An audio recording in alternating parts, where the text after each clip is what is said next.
From the beginning, this extraordinary object has been relentlessly hunted. It is said that only the pure of mind and body can see it, and those who do will be blinded by its awesome power. In its many variations, it has been described as a plate, a stone, a cauldron, and more recently, a chalice.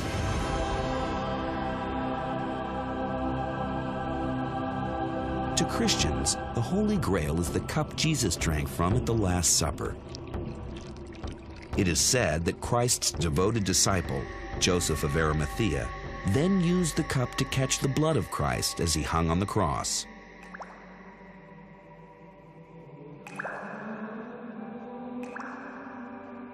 Today, the Grail is more than a religious symbol. Its lure is based on the belief that it still exists somewhere, shrouded in secrecy. Over the centuries, many claim to have found it. But legend has it the real Holy Grail will leave no doubt of its authenticity once it is truly found.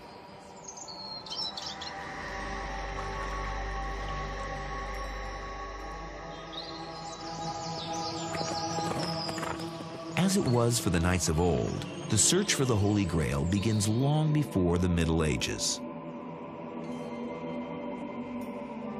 Glastonbury in the southwest of England is steeped in Grail legend.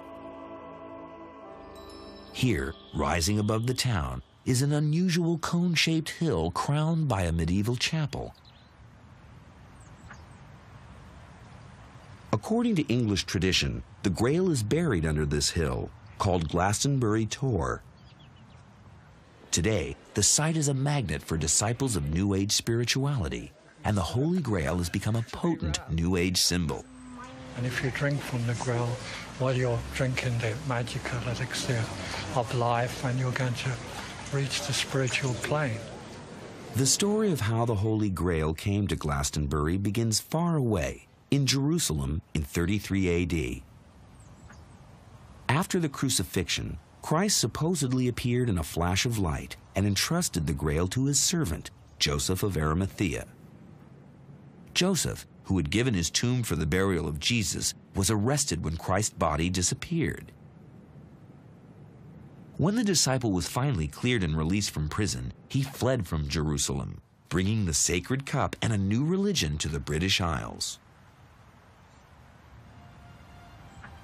It's believed by many that the Holy Grail still lies hidden beneath Glastonbury Tor, washed by the waters of a subterranean stream.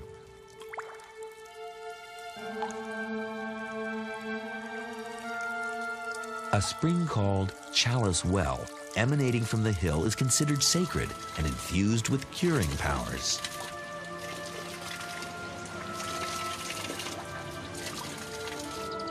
Pilgrims also pay homage to a time when Glastonbury was thought to be the fabled Isle of Avalon, where the most famous figure in the Grail legend, King Arthur, was taken to be healed after his last battle.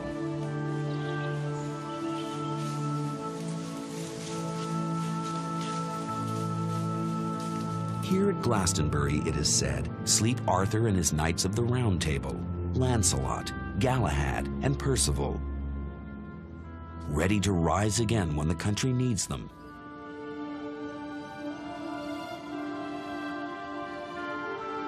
But King Arthur was not the first to seek the Holy Grail, and Glastonbury was not the last to claim it.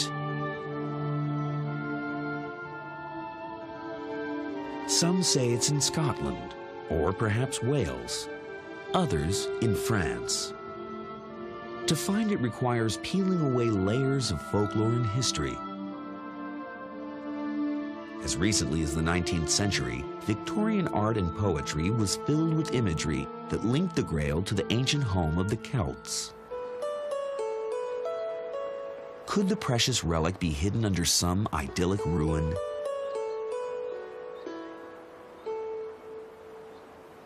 This is Castle Dinas Bran, near Llangollen in Wales.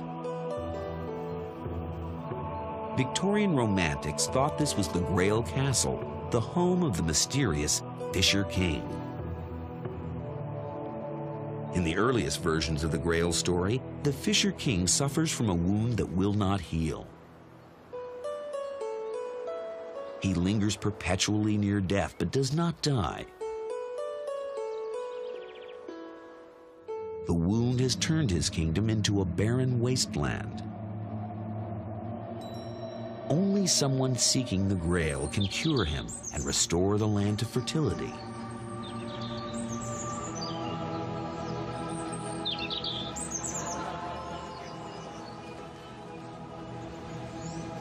But the journey to the Grail Castle is fraught with obstacles. Historian Dr. Juliet Wood, an expert on the Holy Grail, has traced the story of the Fisher King to its possible link with the castle in Wales. Castell Bran seemed to fit some of the requirements of the Grail castles in the romances. It was on a hill, it had a river round it, where the rich fisher could catch his fish. The Fisher King is one of the key figures in the Grail. He is the wounded king. Sometimes he's called the maimed king. Some people think it's a sexual wound, that he's been emasculated. But certainly he is the one who is going to be cured when the Grail seeker asks the correct question. The Fisher King is a recurring theme in the Grail legend. King Arthur, also a wounded king, is another. Over time, in many versions of the Grail story, these two kings have often become one.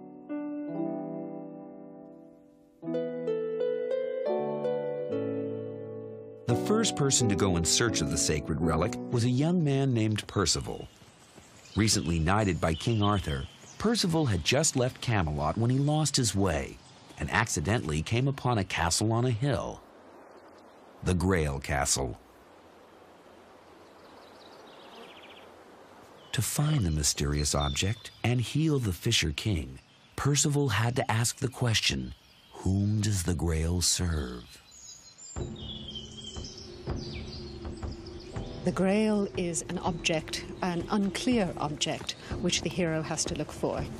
He starts out from Arthur's court. He undergoes a series of very complicated adventures. He arrives at the Grail Castle, where he is shown a mysterious procession. The hero fails to ask the question, whom does the Grail serve? As the result of which the land is made waste, the hero has to start his adventures all over again. Clearly it's a journey of self-discovery, and at the end he asks the question, whom does the Grail serve? The Fisher King is healed, the Grail land becomes fruitful, and the hero goes back to Camelot.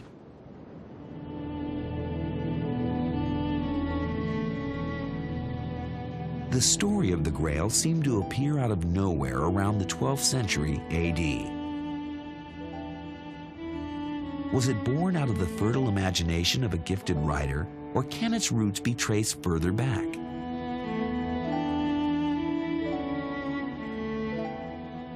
This is Tara, the Celtic capital of Ireland and one of the oldest pre-Christian sites in Europe, dating back to 3000 BC. Here, for thousands of years, the kings of pagan Ireland were crowned and her gods worshipped.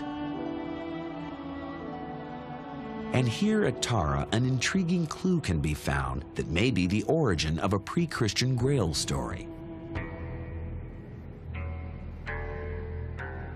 The ancient Irish kings were inexorably linked to the land. The fertility of the land meant survival. To ensure their prosperity, the Celts revered a magic vessel they called the Cauldron of Plenty. In some parts of Ireland, the symbolism of the cauldron was taken to extremes.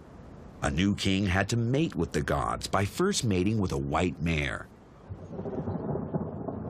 Then he wallowed in the cauldron and ate the mare's meat as it was being cooked.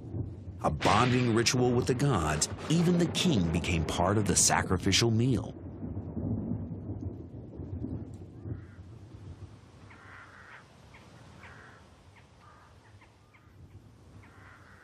Among the treasures unearthed at Tara are 2 gold necklaces that archaeologists think may have adorned the statues of a primeval god and goddess.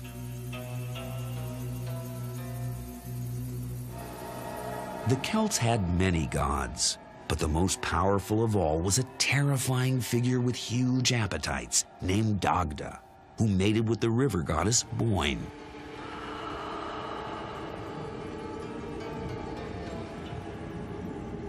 Dagda's mythical dwelling place can be found by following the river Boyne to a valley full of ancient earthworks.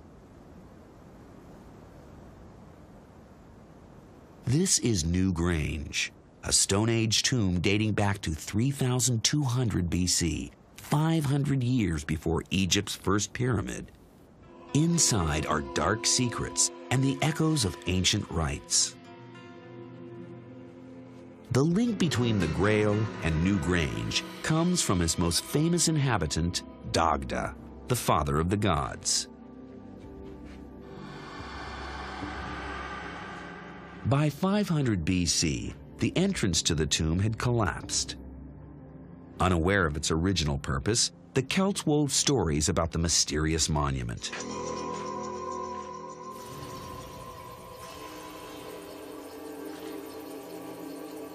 They believed it was Dagda's home, and that he possessed a cauldron which would only cook food for a hero. The food of a coward would never be in it, according to Celtic myth. The magic vessel could also feed an army without ever being replenished.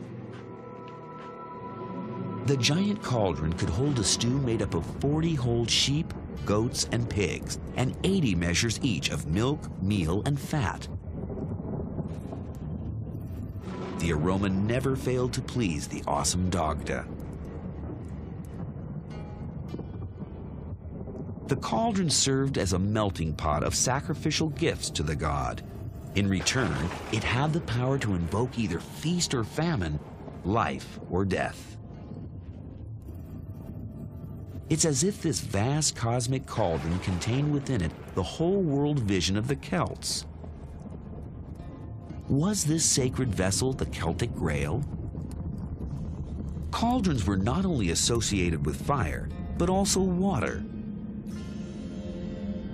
Water was holy to the Celts. That cauldrons held water only added to their sacred nature. Understanding the importance of the cauldrons is key to unlocking the mysteries of Celtic mythology, according to an authority on pagan cultures, Miranda Green. Well, cauldrons in pagan Celtic myths seem to have had a tremendous significance.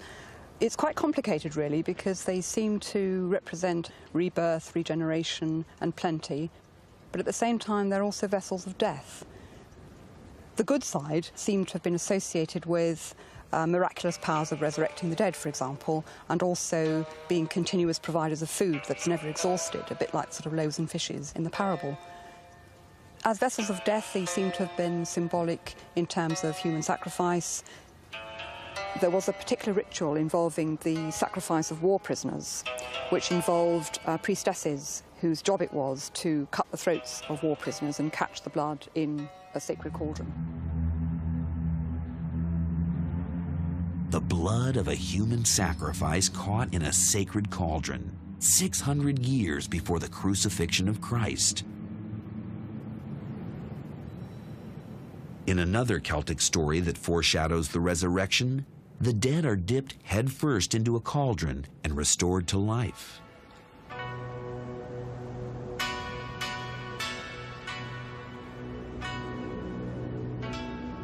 The myths surrounding cauldrons read like fairy tales until 1911, when an astonishing discovery was made in Wales. While dredging a lake called Clyn Fawr, workmen uncovered some unusual objects dating back to 600 BC. The most spectacular were these large vessels made of sheet bronze. Cauldrons sacrificed to a lake may seem strange, but it was not unusual for the ancient Celts, who believed that lakes and rivers were the domain of the gods.